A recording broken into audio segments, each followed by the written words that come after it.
నమస్తే, welcome to iDream. నేను మీ మాధురి.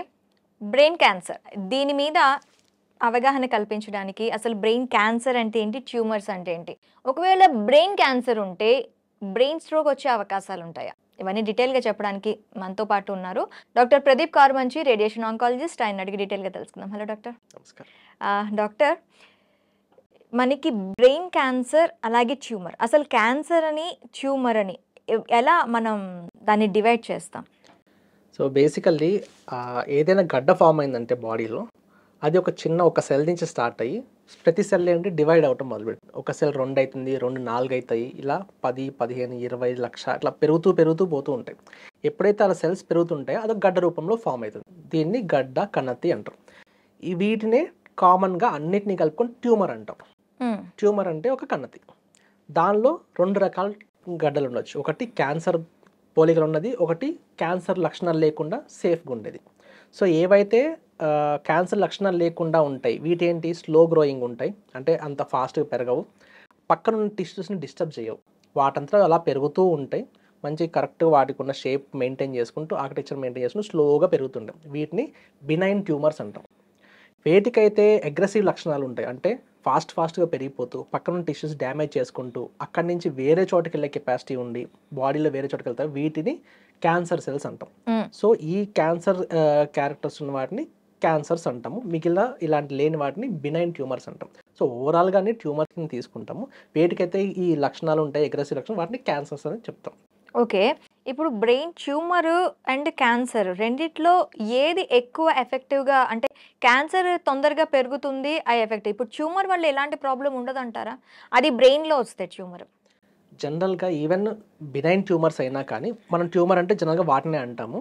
ఎందుకంటే క్యాన్సర్స్ సపరేట్గా మాట్లాడుకుంటే వాడుక భాషలో ట్యూమర్ అంటే బినైన్ ట్యూమర్స్ వచ్చేసినాయి.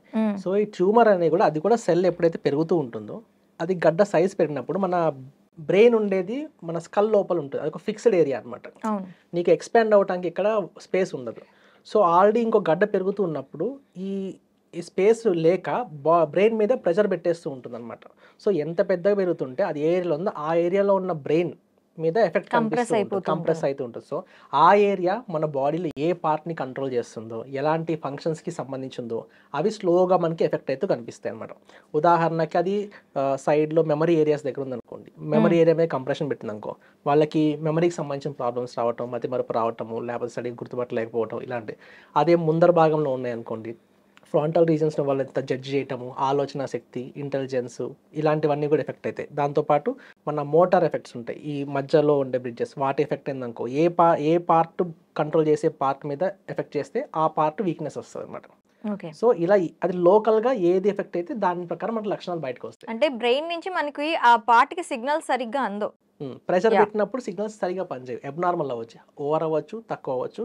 కొన్నిసార్లు వీటి నుంచి ఇది ఏమంటారు మన ఫిట్స్ కూడా దారి చేయవచ్చు. అంటే ట్యూమర్స్ నుంచి ఫిట్స్ కూడా వస్తుంది.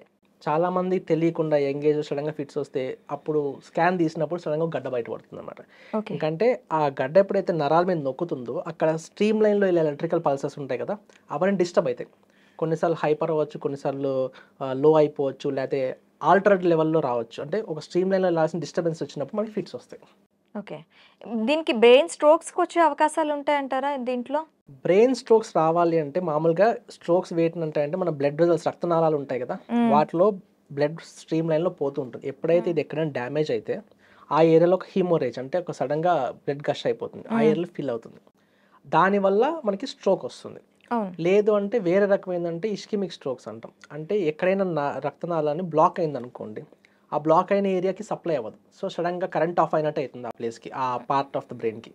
సో అది ఇంకో రకమైన స్ట్రోక్స్.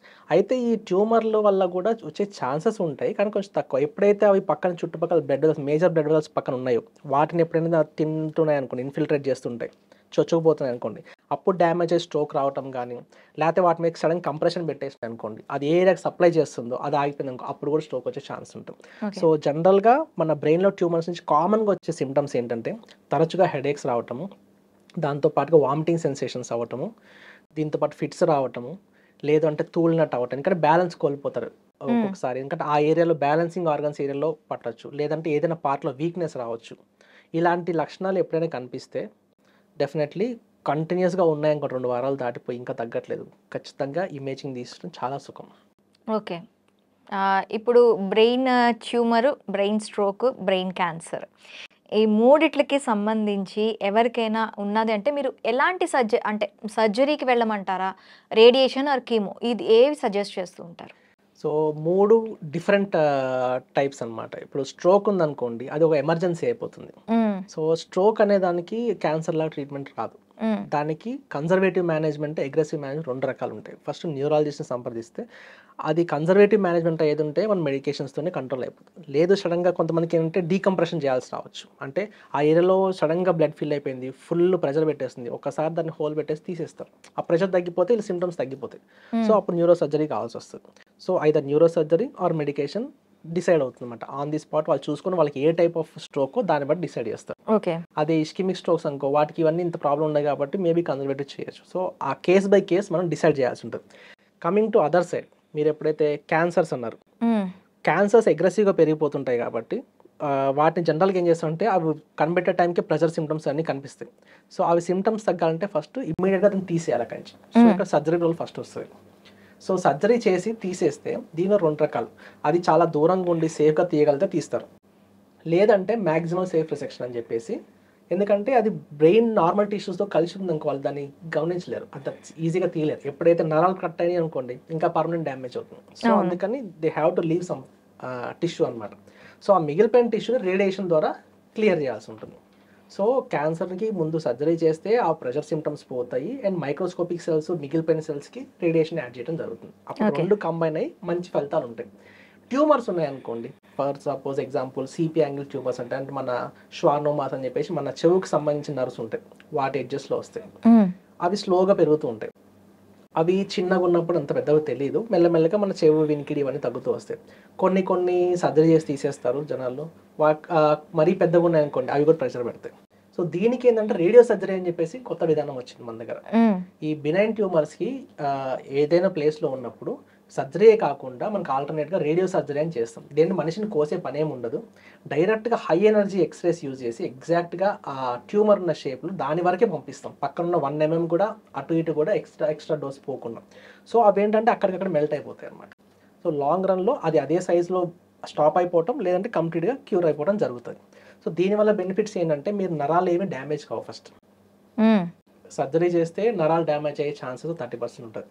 సో దీంతో ఆ డ్యామేజ్ అయ్యే ఛాన్స్ కూడా ఉండదు. దీంతో పాటుగా మన వినికిడి శక్తి ఇలాంటివన్నీ ఫంక్షన్స్ ప్రిజర్వ్ చేయడం జరుగుతుంది, అండ్ ట్యూమర్ని కూడా క్యూర్ చేయడం జరుగుతుంది అనమాట. సో రేడియో సర్జరీ అనేది చాలా కొత్త పద్ధతి, చాలా మంచి ఫలితాన్ని ఇస్తుంది. సో ట్యూమర్స్, బినైన్ ట్యూమర్స్ వీటికి ఎప్పుడైతే ఎమినబుల్ ఉన్నాయో వాటన్నిటికీ ఫస్ట్ ప్రిఫరెన్స్గా కూడా చేసుకోవచ్చు. ఇప్పుడు చాలామంది చేస్తున్నాం అవన్నీ. Okay doctor, thank you very much.